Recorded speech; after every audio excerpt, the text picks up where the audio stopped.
সারা দেশে আইন শৃঙ্খলার বেহাল দশা। আপনারা জানেন যে কয়েকদিন আগে সংসদে স্বরাষ্ট্রমন্ত্রীকে তার নিজের দলের এমপি বলেছিলেন মাদক কারবারির সূতিকাগার হচ্ছে সেই কক্সবাজার থেকে। স্বরাষ্ট্রমন্ত্রী তার নিজের এলাকায় মাদক বন্ধ করতে পারে না, সে সারা দেশের মাদক কিভাবে বন্ধ করবে?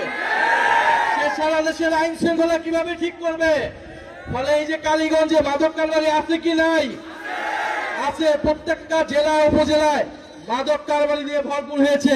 ফলে স্বরাষ্ট্রমন্ত্রীকে বলবো কক্সবাজারে মাদক বন্ধ করুন এবং সারা বাংলাদেশের সকল জায়গায় মাদক কারবারি বন্ধ করুন এবং দেশের আইন শৃঙ্খলা নিশ্চিত করুন।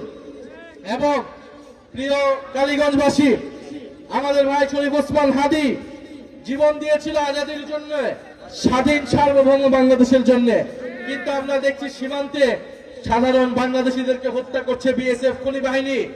আমরা দেখছি সীমান্তে পুশিং হচ্ছে এবং এই সরকার যে নিজেদেরকে জাতীয়তাবাদী সরকার বলে জাতীয়তাবাদের নামে ব্যবসা করে, সে সীমান্ত হত্যা বন্ধ করতে পারছে না, সে পুশিং বন্ধ করতে পারছে না।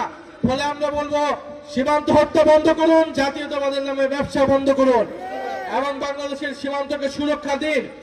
প্রিয় কালীগঞ্জবাসী, জুলাই গণ অভ্যুত্থান হয়েছিল আপনার আমার অংশগ্রহণের ফলে।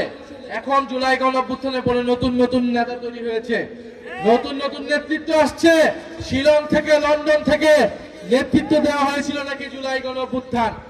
ফলে ভালো আপনারা নেতৃত্ব দিয়েছেন, আপনারা এখন জুলাইয়ের আকাঙ্ক্ষা বাস্তবায়ন করুন, আপনারা জুলাই সনদ বাস্তবায়ন করুন, আপনারা সংস্কার বাস্তবায়ন করুন।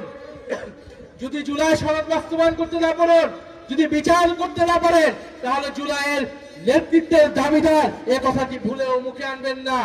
জুলাই জাদুঘর খুলে দিন এবং যারা জুলাই গণ অভ্যুত্থানে হত্যাকাণ্ড চালিয়েছিল তাদের বিচার নিশ্চিত করুন।